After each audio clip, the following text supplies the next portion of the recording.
everybody? Hey, Will Roberts and Film Festival Live, filmfestivallive.com. Boy, what a cool show we're going to have today.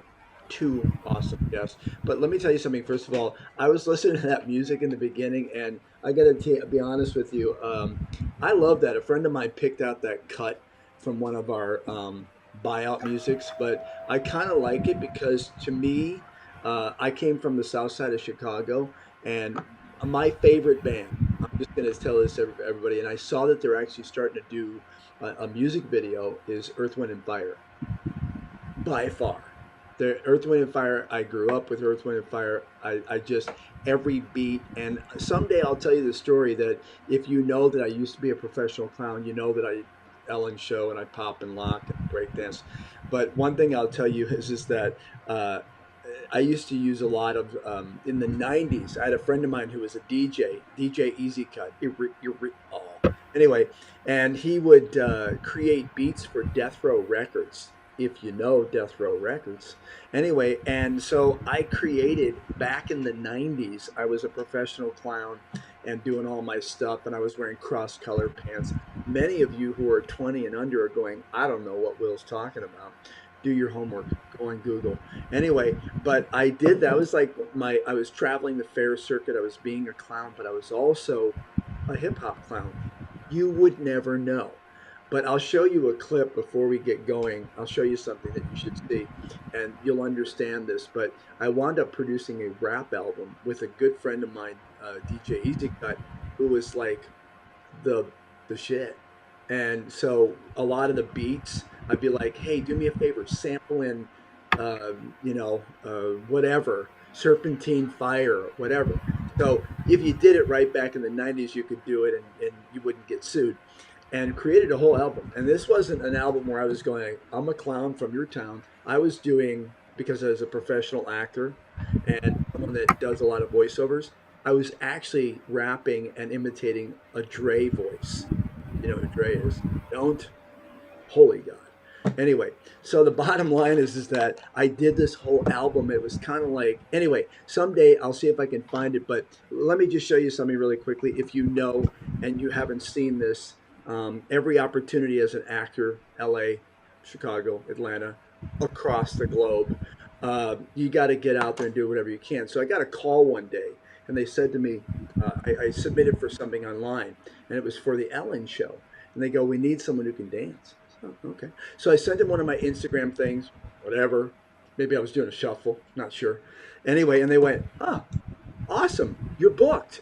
Union gig, awesome. Went in there. They said, Ellen and Twitch do not know that you are a dancer. So don't let them know. I go, okay, well, how would I? And so they brought me in. There's like 350 women, a couple of guys in the group. And I'm sitting there, and I get in there late, and this woman next to me goes, oh, you must be someone special. I'm like, oh, no, I'm not. And I'm dressed like my dad, like an older guy. Yeah, and like I've got like pleated pants on, and my wife would kill me if she saw pleated pants, and like a sweater, and I'm just sitting there. Let me show you what it looked like. Watch. I really enjoy watching my audience dance before the show starts, and I noticed that there are good dancers, and the good dancers come in all shapes and sizes. You can't really judge a dancer by the cover, unless it's an old white guy, then you kind of can. Anyway, it's fun to guess whether someone can dance or not, don't you think? When you look at somebody? Uh-oh is right. It gave me an idea for a game, and we're calling it, Do You Think They Can Dance? So we will fast forward. There were three people. Well, Andy is up there with his broken hand, and he is going to bring an audience member in. So, who picks this young lady? All right, Andy's going to pick some. Do I think Sharon can dance? Okay, whatever. Right. I don't know. I can't tell. It just takes over. Right. What do you do for a living, Sharon? I'm a stay-at-home mom. A stay-at-home Go mom. dance. Okay.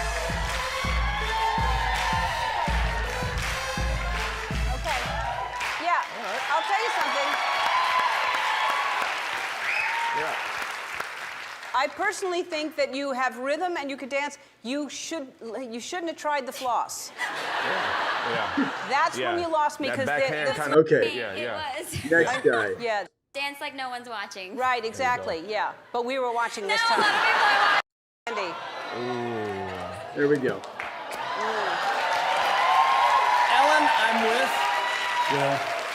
Do you think they can dance? What is your name, sir? Will. Will.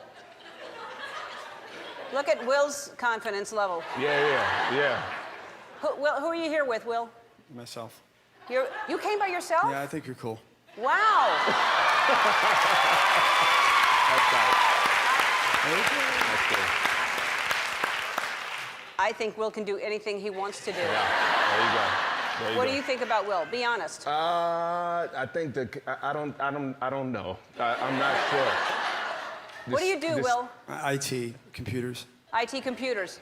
You know what? I think he's going to surprise us all. I think he's so? going to, yeah, because he thinks I'm cool, and I have a feeling that because I dance, he dances He will dance because and of then- me, and I think that he actually can dance, and he's going to Okay. surprise us. Let's give Will some music. All right.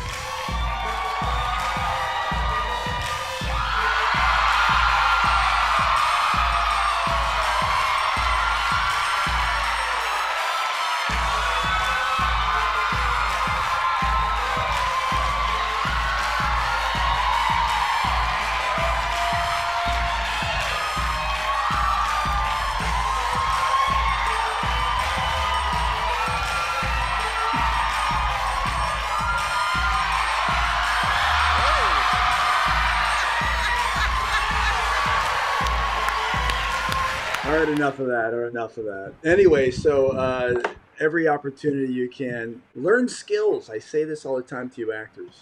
Let's get on with it. So with that being said, I'm going to bring on our guest. I'm very excited. I believe she is in Nigeria, and Sandra is a filmmaker, an actor. Let's take a look at something she did. This is a lengthy clip, but I'll cut it off to bring her in. I just want you to see kind of what her work is. Here we go. Hi, my name is Linda Raji. I play Trisha in the short play Just One Date. I'm really excited about it because it's all about mental health. My name is Eunice Adimora and I played the character Magdalene, aka Meg, in Just One Date. The project Just One Date is actually very timely. One could say it's late as far as Nigeria is concerned, but anytime person wake up 9 morning, right? Now that's the problem. You know, in this part of the world, we don't tell an elder that they're mad, you know. People are going through a lot and we really want to end the culture of silence. Mental health is everything positive because health in general is the wholeness of both body, mind and spirit. But in this part of the world where I am from, Nigeria precisely, Africa as a whole, when you hear mental health, there's that kind of feeling that comes with it, and mostly because everyone just thinks mental health means you're kulu, you're mad, or you're psycho, whatever term you might want to put it. But I must correct that impression, that misconception that mental health doesn't mean any of it. Rather, it is mental illness or mental ill health. For the entire project, it's been Wow. What a great subject that is. Sandra Bello, welcome to the show. I know Thank you're you so are you on Instagram? You're telling everybody on Instagram. much. You're right, you're correct. Hello, Welcome to Will. the show. I know we probably have a small delay, but welcome to the show. I'm very excited to have you on. When Sal, my producer and partner, said that you were going to be on, and I looked over, the network that you have. By the way, if you're interested on Instagram, you can see above TDW Network. I want you to follow that. One of the reasons I'm very excited about why you're on the show is that last show I had two women on that Sal booked, directors and actors, and I can't say it enough that I think that there aren't enough women in film, and that's changing. So, can I ask you first of all, tell us a little bit about the film that we were watching? I know it deals with mental health, which is a big subject. Can we talk a little bit about that? Tell me how'd you come up with that and why? Okay, thanks so much, Will. Um, the title of that film was, or is, Just One Date. And that came off as a project from, I just finished a course then in mental health, and I mental health is actually a big issue down here in Mm. Africa, Nigeria precisely, because over here a lot of things have been over spiritualized, and women are at a disadvantage when it comes to, you know, this mental illness. Hmm. I have a project as well, Ice Cream, which actually mirrors the community, the society we live in right now, talking about how much women get to suppress by the day. Right. Women have a lot they want to say down here, but because of, the kind of society where we are in, Yeah. our tradition, our belief systems, even religion, our cultures, traditions, even religion have forced women into silence. They're choking women's voices. And I am a firm believer in using the media as a tool for social change. So one of the ways we do, voice out, talk about these issues is through media, through film. Right. And that's why you see that project, Just One Date. It Well, was actually a reflection. let me ask you a question. Yes, Is the reason yes. why it's difficult in your country to talk about? In America, we have a word called machismo or macho. Is it because men are really kind of overpowering in your society and so they brush it along? What's the reason why it's difficult? Okay, well, I think this issue has been there even before I was born. Okay. We Yes. we It's been around a we while. came into we came into it. We saw our mothers subdued. We saw our mothers take a lot of things. Although Hmm. right now we would argue that we're becoming woke, in quotes, right? Yeah. We're becoming more um express we now express more. We are more open-minded. We now speak up more. We're not there yet. I wouldn't say we're there yet, but I think this generation right now, we are trying to come out of what used to be the status quo, the stereotypes. Right now we're trying to speak up, we're trying to be heard, and that's why we're taking every channel we have to express ourselves, to talk about issues as it affects us as women. Because, of course, the truth is, even our mothers helped most of the men we now find as husbands, brothers, uncles, in the society right now. They helped them, they empowered them to be entitled. So, right now, the women of today, I think one of the things we are trying to do is see that we can voice the issues, the way it affects us. Right. Yes, our mothers took certain things, but we as women, this is how we feel about these things. This is how it affects us. And we hope that, if there is any good in the world, if our men care a little bit about, how we feel, they should consider, the ways we're not being confrontational about it, but we're trying as much as possible to get, heard. That's basically the idea behind it. Well, okay, and so you made the comment about the fact that film media is probably one Yes. of the ways that it's happening, and I've said this a lot to my guests because this subject is not only far and few in between; it's all the time. It is people are always talking about mental health. I don't care if you're in Mexico, you're in America, you're in Nigeria. It doesn't matter where you're at. From man to woman or whatever, mental health is a big issue. But I Yes. do like the fact that you found some women to be able to, I guess you could call it's documentary style, to be able to talk about what their feelings are. Can I ask you what range age did you in the film are you deal with? Are you just dealing with women in their 20s? Are you going older to the elders? How old do you get in the film of someone giving their opinion of this? Okay, so this issue has no age, or Mhm. mental health is not gender based or age based.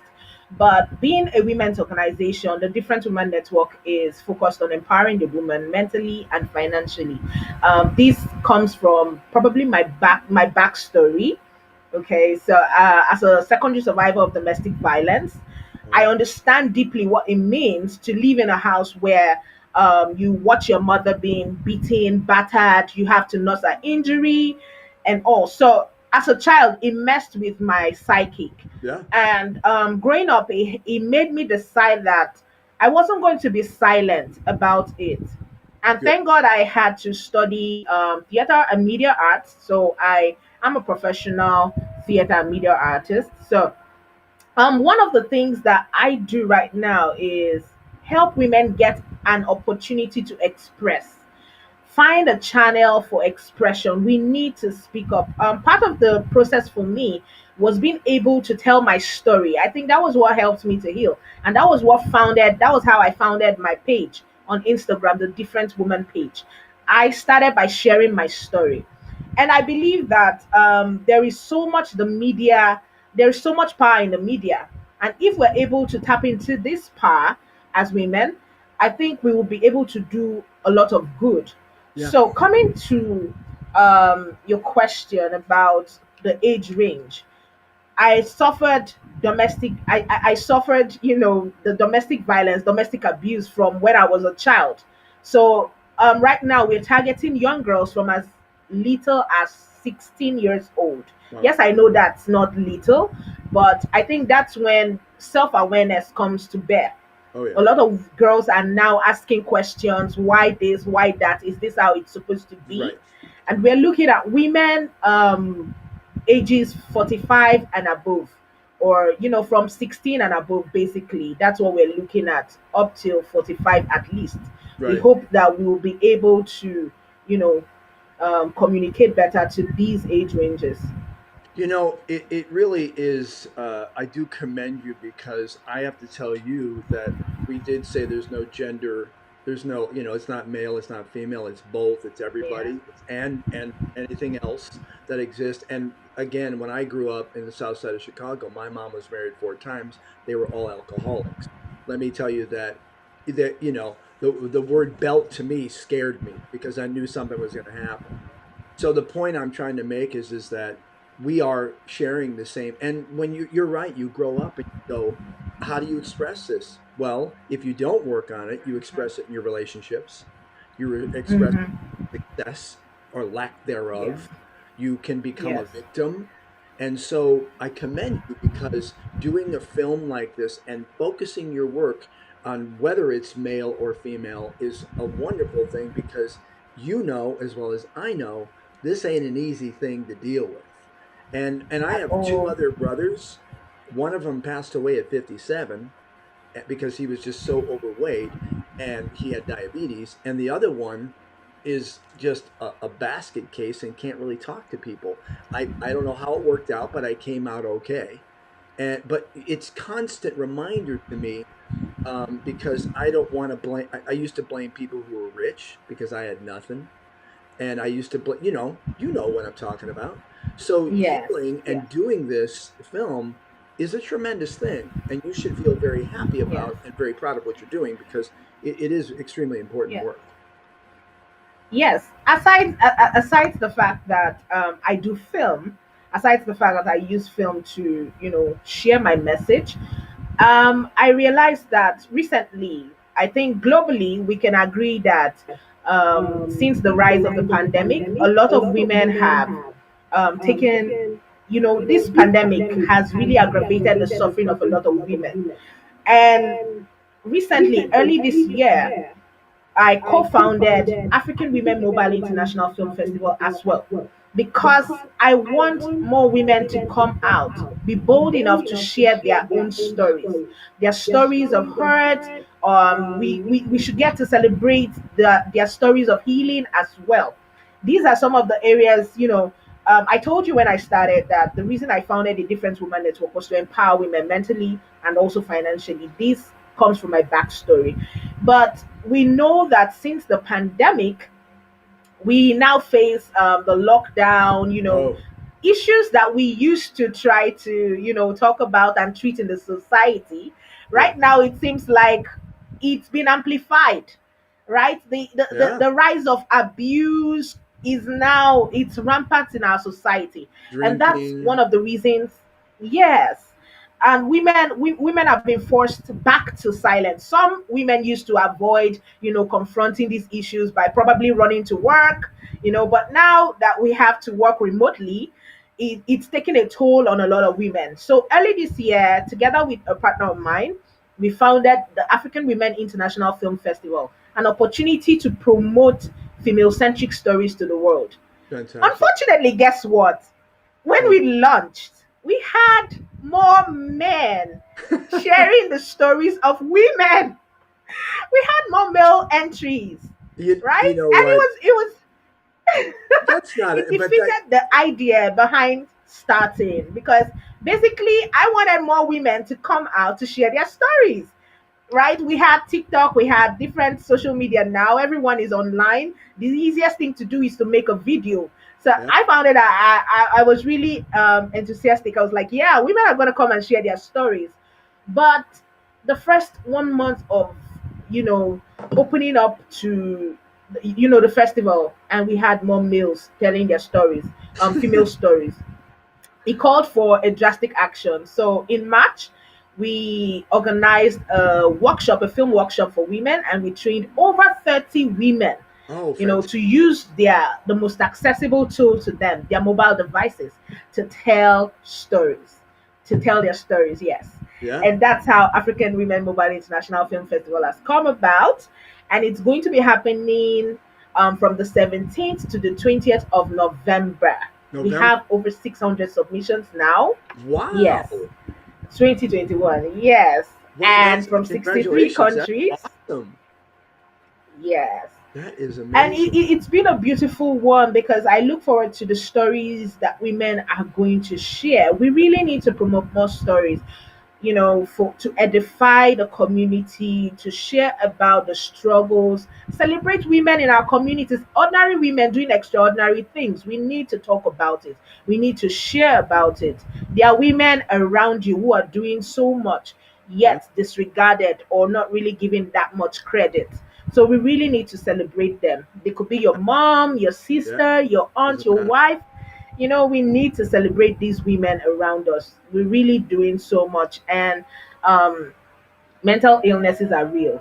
Well, Anxiety, depression, and so much. It's real. It's you're real. an amazing speaker. First of all, I appreciate everything you're saying, and I will tell you, you Thank can you. see there's a comment by a young lady you see on the screen. Is that the Yes. person working with you? Yes, that's Oh, Eunice no, no, okay. Versatile. Yes. Yeah. So there's a good question. Are you still accepting entries? When's your No, we cutoff? closed. We closed. We closed in August. We closed in Oh, August. Yes. too bad. Well, But but the you know next what? training is coming in next year. We're going to Good. the training, the workshop is going to be annually now, just like the festival. So we are going to be training more female filmmakers, and we're going to be, continuing the festival to celebrate more women. Absolutely. And one thing I just want to say on what you said is that, you know, the getting all the guys that are entering and so on that you had said is that at least you Yes. know that what you know is that you don't have to prompt people to show how they feel about this subject, and purely, but you didn't like put out a call saying I need all men to send in a film about abuse and mental illness, and they did. No. So the good thing is that you've got to feel good about the fact that that the consciousness is definitely raised about this subject, and that people are, I mean, let's look at it this way. When I was a kid, we were told don't cry. You're a guy, don't cry. I cry all the time. Mhm. I cry all the time. Mhm. My life. But the point is that so now having that understanding, compassion, and sensitivity is a wonderful thing that Yes. I think will certainly push your success forward. And 600 entries is phenomenal. I Yes. talked to a lot of film festivals. That's amazing. I'm sure glad you came on the show. I know I'm going to have you on again. When you get closer to the November date, I think I'm going to have you come back in, sneak in, and say something about it. And I think it'll be a lot of fun. I will leave No you problem. with I will leave you with the fact that I always say that I think women should be running the world. Oh, you blinked there.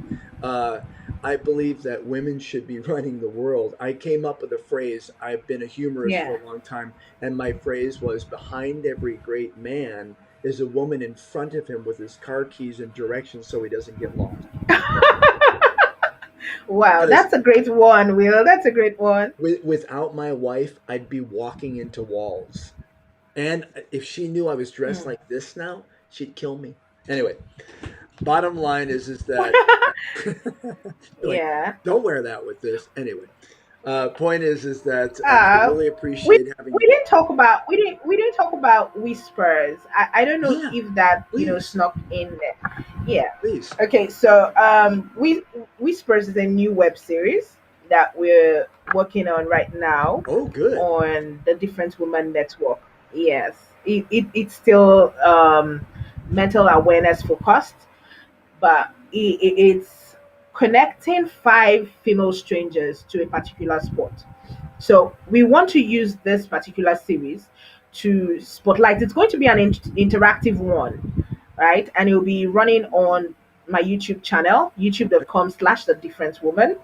Yes, it's going to be running on the YouTube channel, and we want to use it to um, educate the public. Yes, it's going to be entertaining. We're going to laugh, we're going to smile, but we want to talk about issues as it affects us. Mental health is already a serious subject as it is, but we want to bring a bit of comedy into it to get people to relax, enjoy it, and learn in the Yeah. process.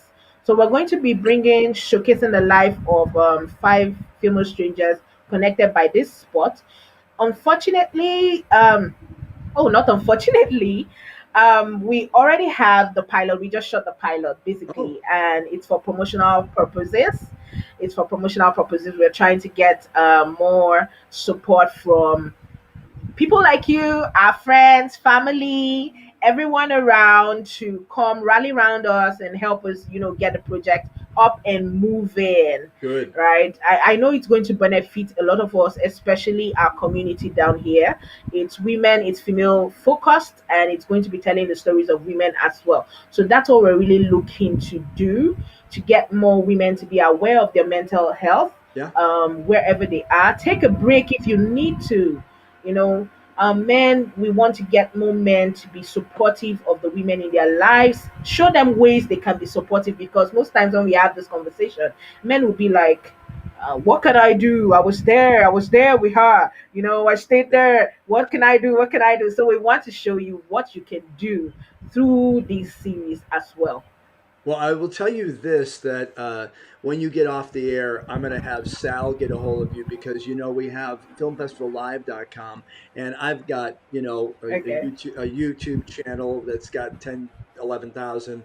Our Facebook page has 17, 18,000, and a bunch of other places. And we would love to run your program, your series, your web series on the channel, and, create a story about it so we can help you get the word out. Because honestly, and it's very funny that you came on today, and our subject obviously, as a filmmaker and as an actor and a producer and a writer and all that stuff, little did I know we'd be focusing this much on mental health, because my good friend Jared, who is waiting in the wings right now, my second guest, is an amazing acting teacher, coach, actor, and this is a subject that we talked about just yesterday. And so it's kind of funny. So today is a mental health day. And I love that the fact that you said that, take a break, find, relax, and the things that you were, because we talked about our backgrounds, are not who you are now. Hmm. So I really Exactly. commend you on all you're doing. The film that Thank you you. have out, it's awesome. I'm looking forward to Thank us you. having another conversation again. Sure. Thank All you so right. much, Will. Thanks for the If you're opportunity. interested in following this young lady and the women's network that she has, TDW Net, I'm just a network. Sorry, it's up there. I don't have to say it right. It's up there in the top. It's in black and white. Anyway, check it out. Follow Thank her on you. Instagram, and then get on her YouTube channel and all that other stuff. It has been a pleasure, Sandra, and I hope you have a wonderful day, and we will talk soon. Thank you so much. Have a great day. You too. All right, everybody. Hey, I'm going to take a small break. And what's going to happen is when we take the small break, I want you to see something. And then we're going to bring our guest in the studio, our second guest, who's patiently waiting. And if you have any comments you want to say, you can see that you can say, oh, well, no problem. It looks like one of our people is saying thank you. I appreciate that. You can on YouTube, Facebook Live, Twitter, whatever, not Instagram. I'm working on that one, by the way. You can make comments and they will show up here. And if you have questions, you can do it too, because I think you're going to want to do that with our next guest. Get your pad and pencil. And if you're under 20, Google that. So before we get into that, I'm going to show you something really cool. It's probably one of our little first commercials that we're putting on the show. I hope you enjoy this. It's about a film festival that happens quite a lot, and I'm staring and looking, and here it is. Check it out.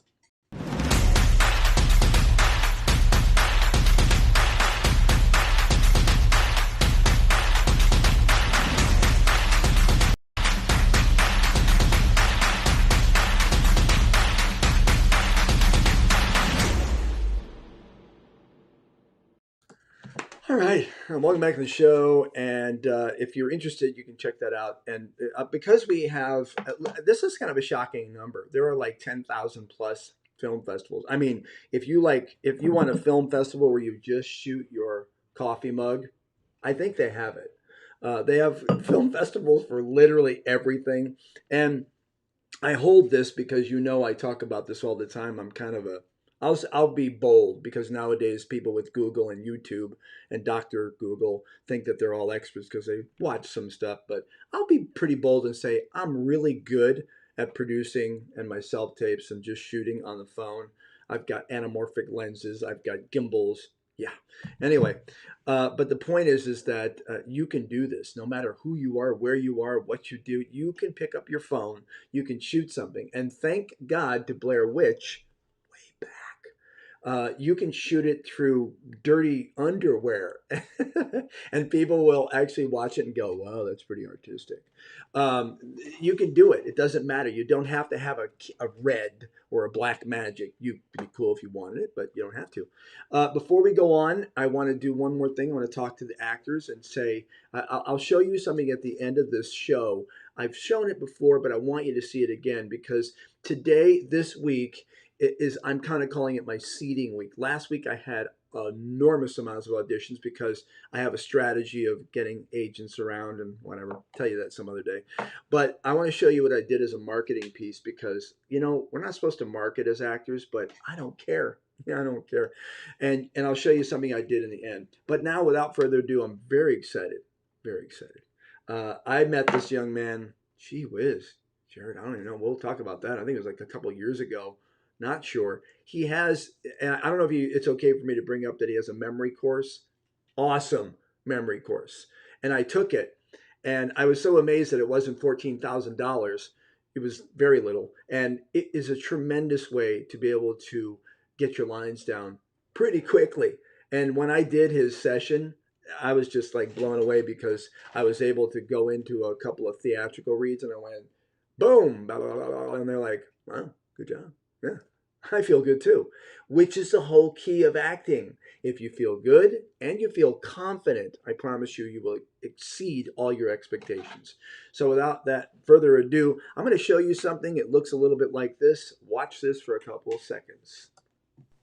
Welcome to the Actor's Approach Craft Technique Toolbox, where you will have access to over 45 hours of acting craft technique training across 375 videos. Learn acting craft techniques from all of the master teachers. The toolbox is organized in a logical and intuitive format for easy and quick searchability. The toolbox is available at home and on the go, and actors cannot stop praising the toolbox. Learn 11 important acting concepts, 21 preparation techniques, 18 acting craft techniques, 8 emotional obligation techniques, and 18 character obligation techniques. Read acting blogs every single week. And oh, by the way, did I mention that the actors cannot stop talking about it?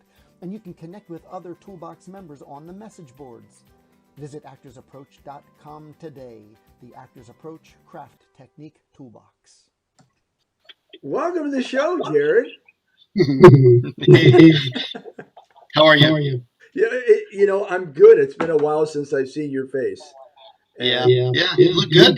you look good too. You look good. I know you're doing lots of great stuff. I showed that clip because, we are here to talk about the actor's approach, but we're also here to talk about lots of things because I could talk hours with you. But I won't take hours from you. But give us a little update. Let's talk about first about the actor's approach. I know that you created this a few years ago, but the conception is probably, I don't know how long, 10, 15, 20. How long has that been? Yeah, long time. Yeah, long time. I mean, I'm turning 50 this year, so I've been on this journey since I was about 14, 15 years old when I first got into theater, and yeah, my passion has always been a lifelong journey of just acquiring new tools, new techniques, new skills, learning new disciplines, so that if I ever encounter an acting challenge, I'm never without a process to be able to fulfill those kind of obligations. Without a tool. Yeah, without a tool. Right. And sometimes the tool that worked yesterday just doesn't work today or doesn't apply to the situation, today. And so I never wanted to not be able to find some craft approach to bring the circumstances and the character and the emotions and the relationships to life in a truthful and authentic and connected way. So, yeah, I've been on this journey, and a couple of years ago, I was able to, you said pen to paper. I did. I took, a notepad and I sort of diagrammed out this website of what I wanted inside the website, pages and pages and pages, and ultimately, it came together well, where it's very systematic and organized and searchable, so that if you're looking for, an imagination-based or a movement-based or a sensory-based technique to bring this to life or bring that to life, you could just do a couple of clicks, find exactly what you're looking for, watch the video, learn the tool, and then off you go. Yeah, I mean, that's amazing. First of all, I want to acknowledge you're going to be 50. Hold on.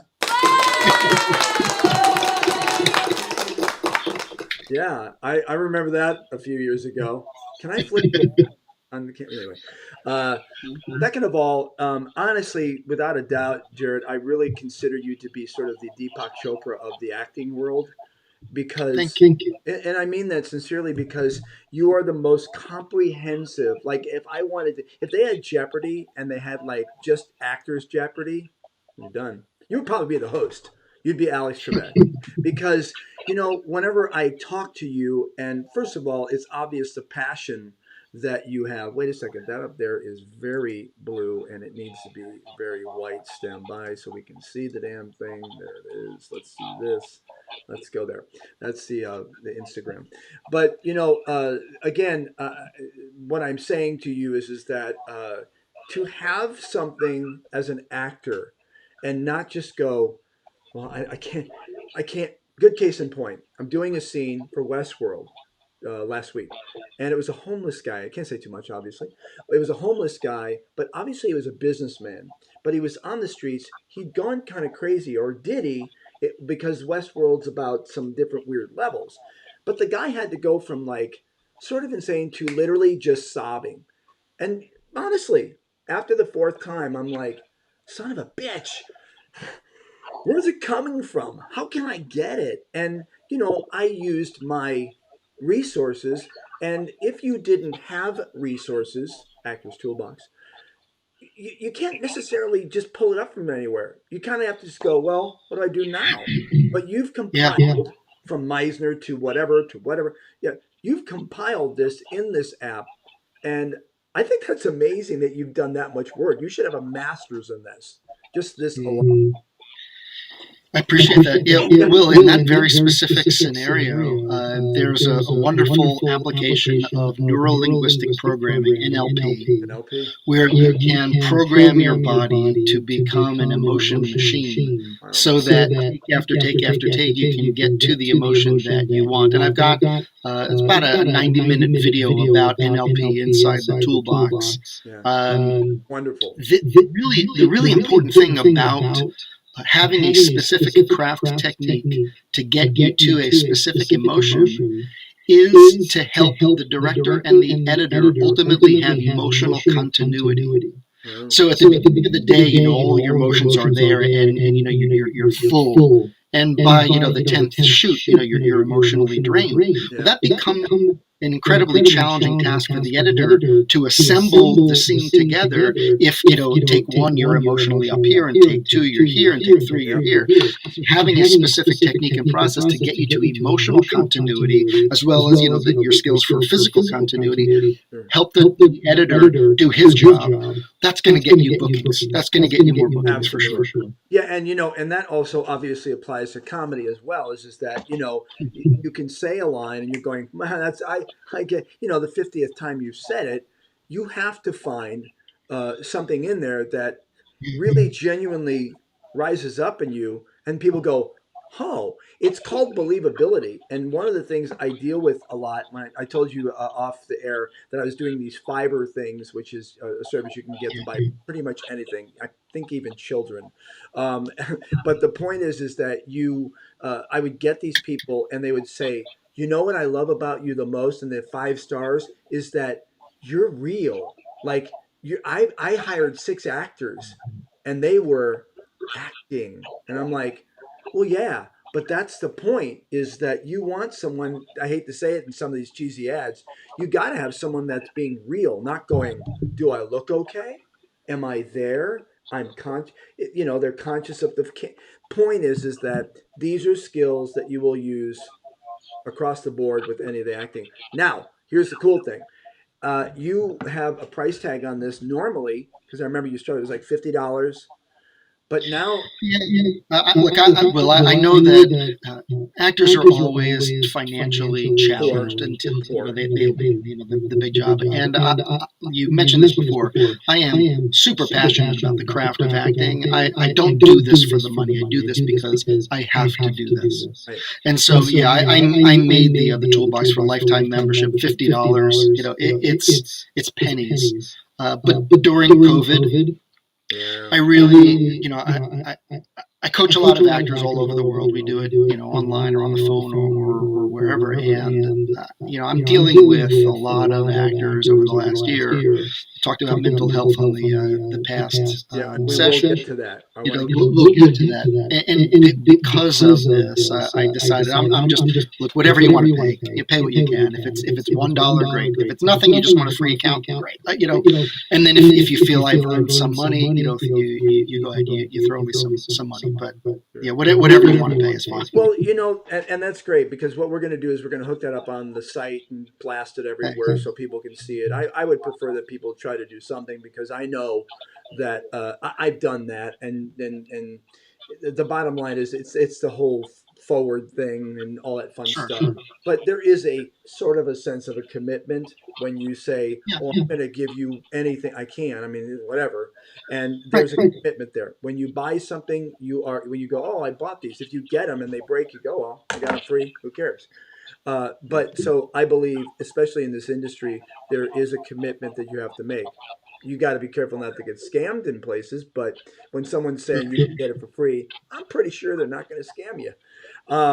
But one thing I will say is that, again, we're going to take that, put a promo code so that you know where they came from, and we'll plaster it everywhere, because I'm going to try to convince you to come on the show almost regular and talk about some of these things, because again, we are sitting here on something that Sal and I started to do, which is just doing an amazing job. If you look at the Instagram, you look at the our comments, and also our audience of potentially 10,000 film festivals, and then the numbers of filmmakers. I can't think of anything in their toolbox that they wouldn't want, other than a consistent actor or someone that can do the job. Because, and correct me if I'm wrong, when we go into auditions, it is about not only that we might look it, we might be able to deliver it, but they're confident that we can do that when they're spending a lot of money to be able to do it and produce it. 100%. Yeah, 100% agree. The toolbox enables the actors to feel confident in the self-tapes as well as in the live auditions, that they're not just basing their interpretation on concept, that they start with a first impression of the piece. They have an idea of what they want to bring to life, but if all they're doing is doing a type, or you're getting close based on concept, you're ultimately going to be delivering a very predictable performance that looks and feels a lot like all the other people coming into the room. Yeah. So having a very specific craft tool available to you, and I'll give you an example in a second, it helps you stand out. In addition to the actors, though, one of the challenges that appears in the audition room is the director, the casting director, oftentimes throws some ideas or concepts or changes or suggestions to the actor, and then on the fly, the actor needs to be able to shift and pivot. So if the actor doesn't know what they've actually done, it becomes difficult to then fulfill that new obligation with authenticity and truth.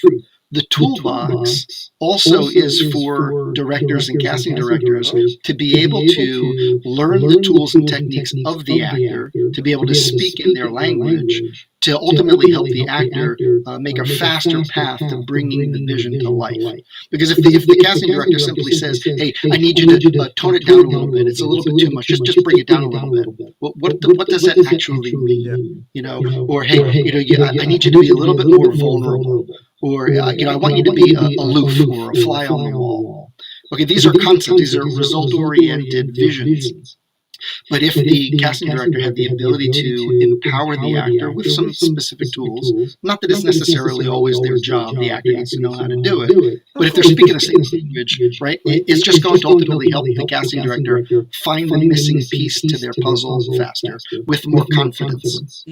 That's a great point you bring up, and it reminds me of when I was starting in the 80s and doing a lot of acting stuff, and I was thinking to myself, we're trying to get close to the directors and the casting directors to understand what they want. And we also, when you're shooting a film, I can't use theater in this situation just because my analogy is different. But the point is that we would always try to see what we could do to understand their point of view. Well, nowadays, most actors say I'm an actor, a director, a writer, whatever. Back in the 80s, if you said that, they'd say, make up your mind. You're an actor or you're a filmmaker.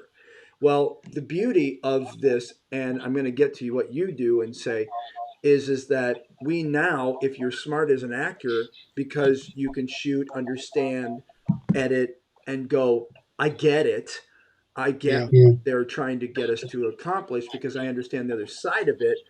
What you're saying is that the actor approach concept and the toolbox, the craft toolbox, allows them to understand the actor. So there's this great little dance. Yeah, there's rapport, there's common language. So let's say, as an example, the director wanted the actor to just be relaxed. They're too tense, Right. and they want them to have just a natural flow about them. Well, if the director or the casting director had the terminology of, and the actor also had the terminology of prototypes, where we embody the energy or the essence of something outside of us. And the director says, I want you to just embody the essence of a feather floating in the wind. And whatever that means to you, everything that you do and say and feel and move, just embody the energy and the essence, the vibration of a gentle feather floating in a cool breeze. Okay, the actor, puts that inside of themselves, and then all of a sudden, everything that they do has a gentleness, a flow to it. Right. So by giving specific tools to the actor, or if the casting director or director just says, hey, just do this more relaxed. If the actor knows, okay, well, I'm going to embody the essence of a feather and just float through this, they're grounded. It will be a very specific and different take and interpretation than anything that they did before. And I want to say a little side note on that is that I think that this, and I'm not, look, if I was saying right now that this costs you $99.95, I would be selling it. But I don't need to sell this because Jared has already made the offer that you could virtually do it for free if you want, or you can. But anyway, the point is, the reason why I'm bringing that up is because I know this is going to sound like another sales point, but I think that people in the industry in general should be looking at the toolbox because you do have a lot of different things. But here's the important thing. I worked for Cirque du Soleil for 4 years. In doing that, we had 85 of the top artists in the world, from gymnastics to dance to obviously specialty act, and maybe a couple of actors they called them because they were doing some lines. And I got to tell you, watching and working in Montreal and doing all these we were doing a lot of we were doing Moliere stuff, we were doing improv stuff, and I would say 99.9% of them were lost, lost. And you're talking about a $180 million show. And ultimately, I have to say that one of the reasons why I think that show kind of failed is because you didn't see the performers on stage embody anything. You just saw that they were like hot and they could dance or they could move or they could flip. And it's like if they, because it was Elvis Presley, if they had, it really taken in and understood, and the script did a really good job at bringing us to Tupelo and all these different places to kind of get the whole Elvis thing. But my point is that if this was used in an institutional place, a school, a theater, a production, these tools will help you really just exponentially blow up what you're doing because everybody will be doing the same thing, which is a beautiful thing. You're talking about the ensemble, right? So we've all seen productions where everybody seems to be in this ensemble, all in it together, telling the same story with the same tone. And then there's one actor that's, on their own, doing their own thing. And all you can do is look at that one actor. I remember watching a show. Yeah, that's it. I remember watching a show, and it was a period piece. And I'm like, oh, this is so beautiful. And then there was a guy that just appeared to be like Scooby-Doo cartoon the whole time, just didn't fit, like he wasn't part of the ensemble. And so having a common language and a common technique. Wait, that's not. Sorry about that. I didn't mean that's me. I'm not the Scooby-Doo dude. Anyway. But having the common techniques, it helps with rehearsals too, right? You get so much more out of a rehearsal when you approach it from a craft perspective. Today in this rehearsal, we're going to be from Chekhov, thinker, feeler, doer, right? The centers, right? Today, really no emotions. Let's approach this from a thinker perspective. Let's analyze, let's teach, let's contemplate, let's question. And then the next rehearsal, okay, everybody in a feeler, don't think too much, just feel. And then the next one is a doer, from your guts. You then pick the pieces and say, oh yeah, this section over here really does tell the right story if we approach it from a thinker perspective or a feeler perspective or a doer perspective. Yeah, so having that common language, the common technique, you get so much more productivity out of the sessions. Absolutely. Can I ask you if I wanted to take a small break and have you come back? Do you have time to talk about the mental health issues? Yeah, sure, of course. Wise? Yeah, sure. Okay, good. I'm going to take it to a single and I'll be right back. Don't leave me. I'm going to show people something and talk a little bit about what I said earlier, which, by the way, of course, Jared will be back in a second. But we're taking a small break, and when I come back, I want to talk to Jared about a subject, COVID and mental health. And I think you're going to enjoy, well, if anything, be enlightened and feel like you're not alone. So I think that's good. Earlier in the show, I talked about the fact that I tried to do marketing stuff as an actor because as actors, we don't really get a chance to do that. We can't really knock on the door, email, call up the casting director and say, hey, Bob, what's going on? How about a reading? Because they'll be like, I'm never going to call you again. So I came up with a couple of strategies. I'm a guerrilla marketer, and I want people to know who I am. This is one of them, which is this show, mainly because I love what I do and I love to talk to people about what I love to do. And so I've honed that sort of skill down. But the ad that I created was a small banner ad that I put on different sites that are actor driven, or I know directors, producers, and casting directors. And it looks like an ad. I wish I had the ad here, but it looks like a furniture ad. And at the top of it, it says, casting directors, do you want to know what it takes to be successful? Click here. And when they click here, what they see is this. Hey, thanks for clicking the banner. Now, I know you're dying to know what it is that makes a successful casting office or director or production. And the answer is actors. See, you can have a great script, great casting director, a director, producer, but here's the problem. You always need good actors. To be or not to be. But let's face it, there's way too many of us. And we can't market to you, which is odd considering that they call it show business, and that means that there's business in the show. We can't call you. We can't send you an email.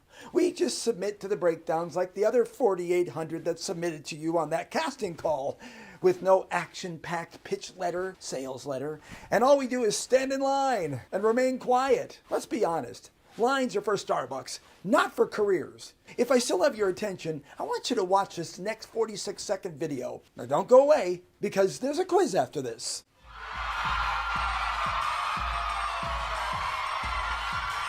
Detective Gennaro, I need to speak with Rex Wilson. Rex is already out there on the speedway for his practice run.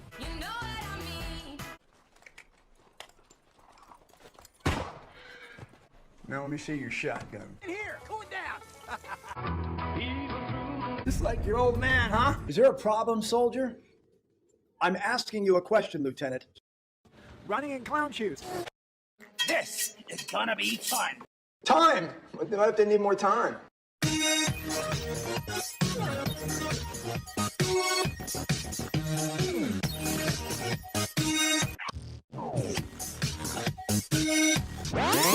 That wasn't so painful. And I even saw a couple of you laughing. So if you like what you saw, operators are standing by. Yeah, Will Roberts is great. Oh, you want to book him? That's my agent. And if you didn't like my approach, well, I'm Daniel Craig, and I hope you enjoyed this commercial. So I created that, Jared, just because I wanted to find a way to get in front of casting directors and directors, because, we can't do that. And so always trying to using our phones, whatever.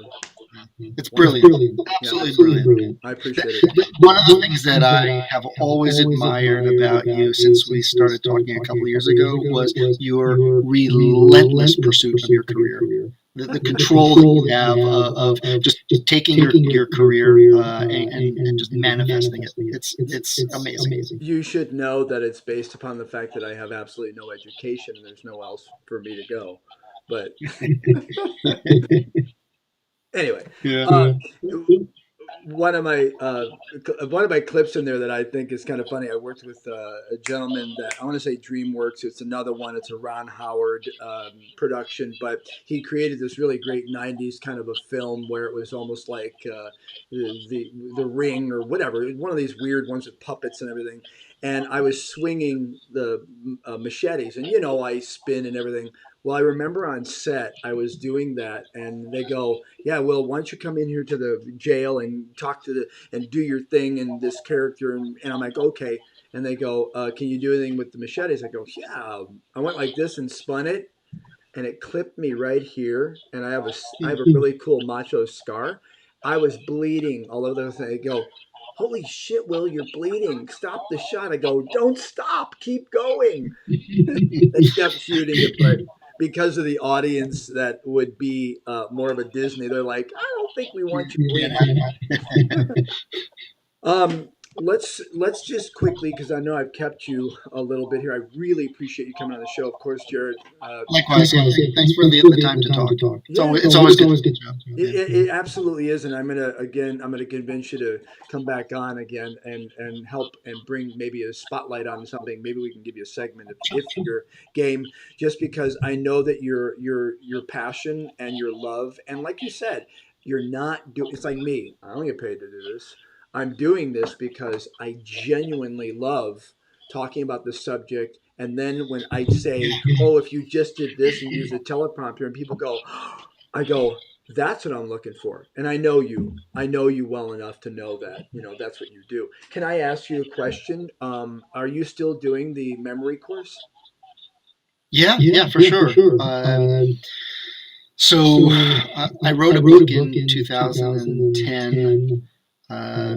2012 started doing the seminars line, the creative way for actors to quickly memorize monologues and dialogues. And it's an image-based memory improvement process to help actors stop beating their head against the wall for, rote memorization. And it helps you leverage the thing that actors are really good at, connecting with our imagination, connecting with our emotions, connecting with our senses.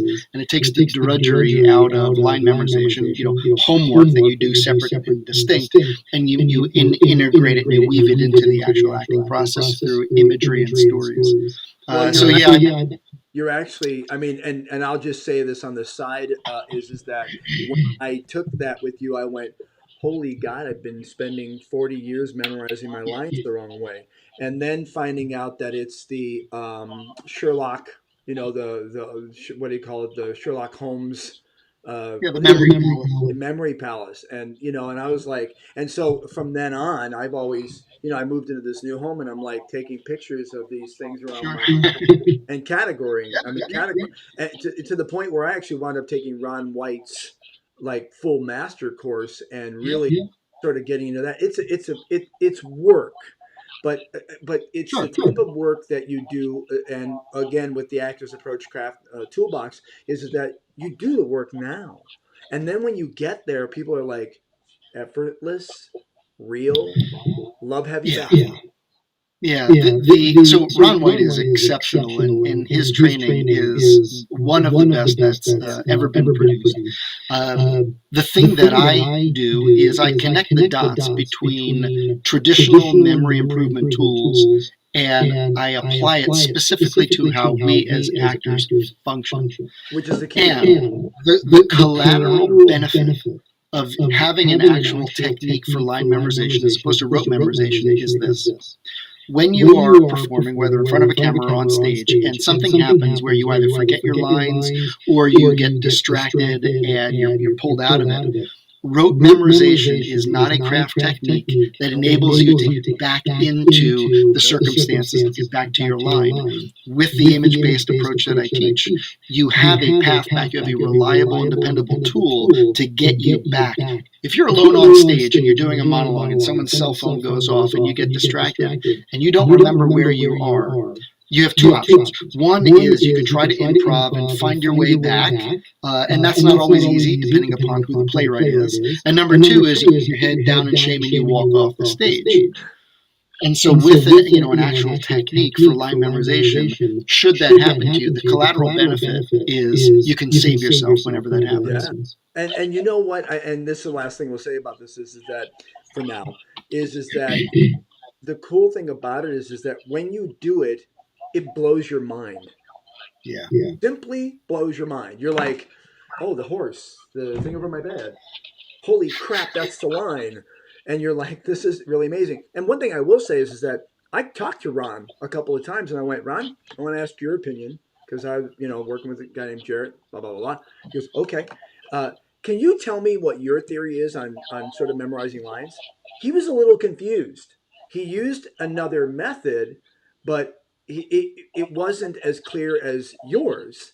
And so obviously being specifically for actors, that's like anything. You can have a technique to do something, but if it doesn't really help what you do in your category, then you got to either find a way or figure out a hack or whatever. So I think that was really cool.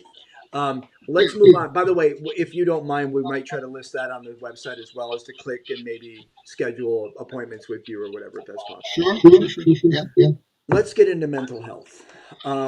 Yesterday you told me something that I thought, first of all, congratulations on trying to go after the masters, and I know you'll get that. I told my wife that, and she goes, oh, yeah, it's a good one. Anyway, because she has that thing. We talked about mental health and COVID, and I told you that, this is why I became a live stream producer, and I didn't end up on a roof with one of my guns that I spin and going, I want everybody's cell phone. The point is that what could you do? I found a way, but there are a lot of actors who haven't. Let's talk about that. Yeah.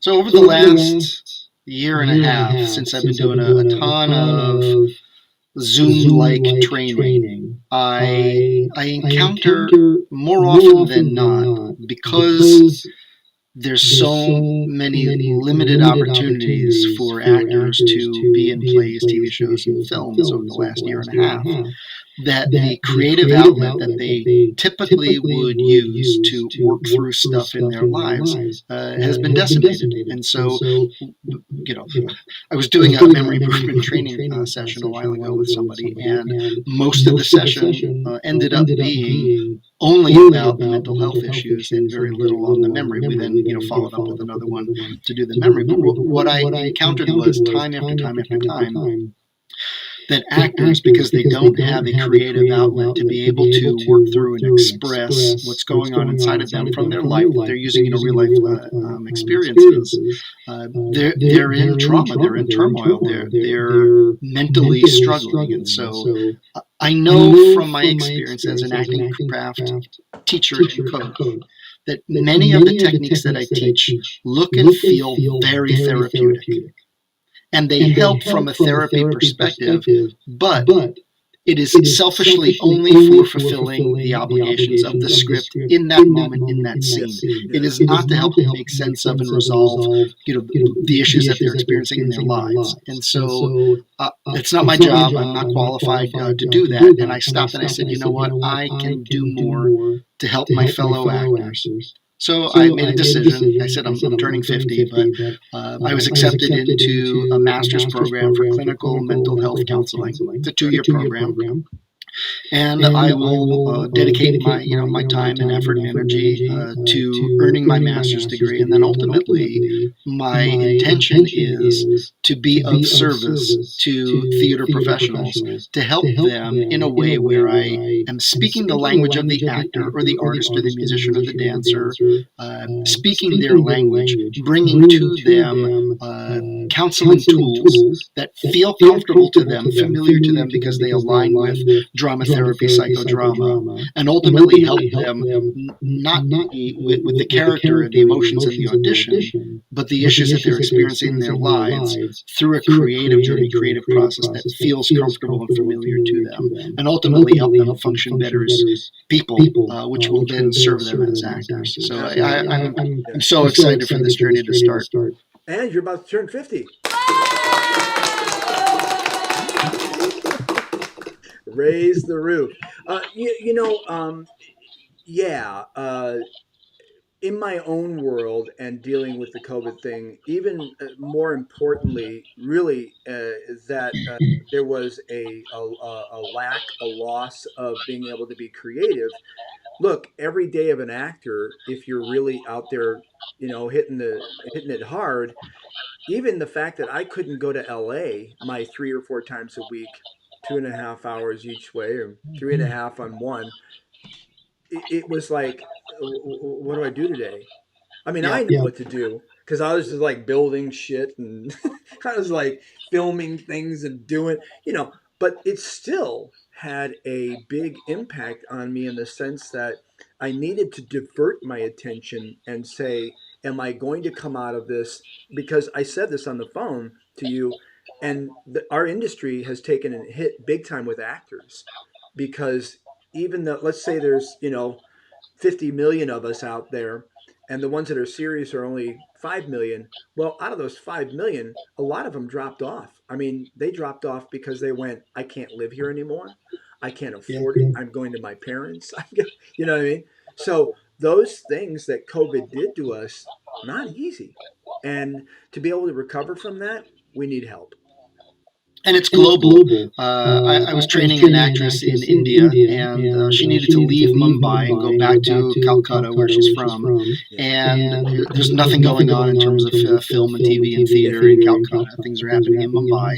And she has tension building because of the lack of opportunities. And so, a lot of what we work on look through improvisational exercises. It's therapeutic, but it's helping them remove these instrumental blocks so that they can then do the work and create the character relationships and circumstances. But it still doesn't solve the root of the problem from their personal lives. And so that's my goal, is to continue to be as best I can of service to my fellow actors as an acting coach. But then when I identify some concerns that are leaning more towards counseling and therapy, that I'm able to identify that, but never bring the two together inside of the same session, inside the same class. You know, that can coexist, but in separate sessions, right? When I am your acting coach, I'm your acting coach. I'm not a therapist. I'm not your counselor. And when I'm a counselor, I'm there to help you from that perspective. I'm not there to help you with with your audition. So they can benefit each other, but they need to stay separate. Absolutely, totally agree. I mean, that reminds me of doing one of the first shows I did was Agatha Christie and Christopher Wren, and I had to jump in because the guy that played Christopher Wren went nuts, and he he was like crazy and suicidal, and they needed him out of the show, and I had to come in 3 days. Well, I learned if you know that show, it winds up kind of going crazy in the second act, and I did that. I was working with someone and talking about the psychological. Well, on stage, I'd come off and I had to cry at one point, and I couldn't stop, and that's where you can't mix up the psychological and your own. Please don't act because you're trying to take care of your neuroses, please. Um, and then lastly, I'll say that working in Brazil and working in Mumbai, both of those places, I have agents, and they said we're getting out of it because there's nothing right now. And because in America, even though it seems like we're a little cockeyed sometimes, in regards to all this stuff happening, we're not like the other third world countries where they're going. There's no work.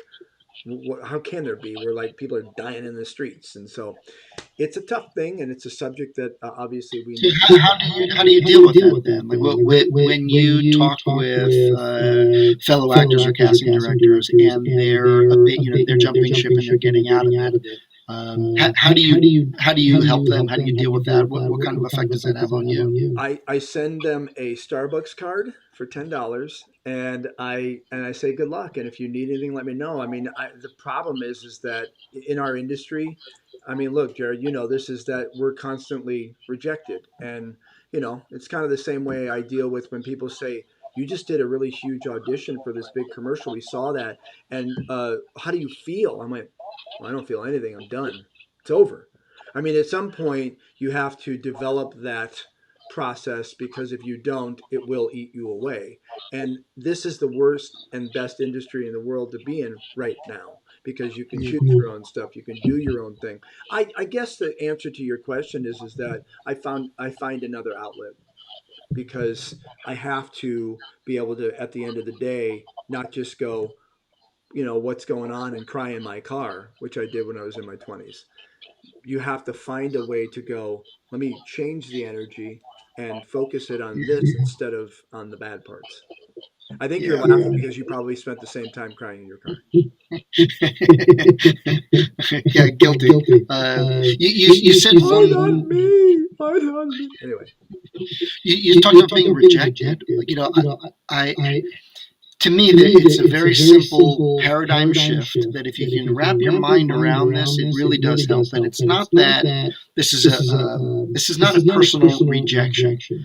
The casting director simply chose someone else at this particular moment, right? It's not a statement on your talent. It's not a statement on you as an individual, right? They just didn't select you. They chose somebody else. It's not that you're being rejected. They just chose someone else. Yeah, I use that word, and I thank you very much. I now need to shift. My paradigm shift means that I need to say that I'm not rejected, which I'm not. I mean, that's why I walk out of these and they go, well, how do you feel? I'm like, well, I don't I'm moving on. It's out of my control, right? I had a wonderful opportunity to explore the craft in front of other professionals. I had a great time doing it, and if I get the job, I get the job. There's nothing I can do about it at this point. I mean, when I first came to LA from Vegas and Cirque du Soleil, I was like, oh God, I'm gonna have to go in, and I go into all these different casting offices, and I'm like, oh yeah, hey, and now I walk in and they go, Will, what's up? Cool. I know what I do. And they go, oh, hey, we know. And then I get done and they go, always a pro. I'm like, hey, thanks a lot. I'm excited right now because it means I'm doing something right. But you're right in that you have to process and really, instead of using these sort of age-old words of acting, saying I'm being rejected, I'm not this, I'm not that. Hey, This is a different day and age. You can be this and that and whatever you want to do, and you're going to find that that niche is going to come up. I mean, anyway, so there it is. Jared Kellner, I really appreciate. I am saying your last name right, Kellner. Yes, yes. I knew I was. I just to make sure. It's a test to you. Jared Kellner, I really appreciate you coming on. Of course, the Actors Approach. You can go to his Instagram page, which is Actors Approach Toolbox. I'm sorry, Actors Approach Craft Toolbox on there. And then what's the website again? Actorsapproach.com. Oh, actorsapproach, one second.com. Look at that. Shows up right there, actorsapproach.com. Go to actorsapproach.com. You can get the app, and it is a really good app. You should check it out. 100 years ago when you started this, I was supposed to get on and give you a testimonial. So here's a big testimonial. If you don't have this toolbox in your kit, then I don't know what the hell you're building with. So there it is. Thanks for coming on. Any last things you want to say? Pearls of wisdom? I'm glad you're doing well. I'm glad we got a chance to reconnect. It's always good to talk with you. You too, my friend. Thanks for coming on the show, and we'll talk to you very soon. Ladies and gentlemen, thank you so much for coming to the show. This is a little bit of a long one today, but it doesn't matter. I had a good time. I know you had a good time. If you're interested, you can see the restream of this thing, which is going to come up on YouTube, on Facebook Live, all that stuff. If you're interested in being on the show, let us know. We'd love to have you and all that other fun stuff. More importantly, at the end of this, I want you to take this home with you or put it in your back pocket, front pocket. It's just that, remember, it's not always about you. I know that sounds like something that my wife would say to me. It's not about you. And it's true. You just have to learn to be able to assess yourself. Big, big tool. Being able to assess yourself and say to yourself, look, did I do something wrong? Well, great. If you did, fix it and work on that. I always said the way that I learned improv was doing balloon animals. And people would go, what are you talking about? I go, I got these accounts when I was in my 20s. I do balloon animals. I specifically jumped into the fire to be able to walk up to people's tables, be able to make balloon animals. And I made sure I made fun with the dad, not made fun of the dad. And in the process of doing this, I got 10s and 20s. All I'm saying is learn your craft, learn it to where you don't have to think about it. And we'll see you next time on the show. All right. Bye-bye. Yeah.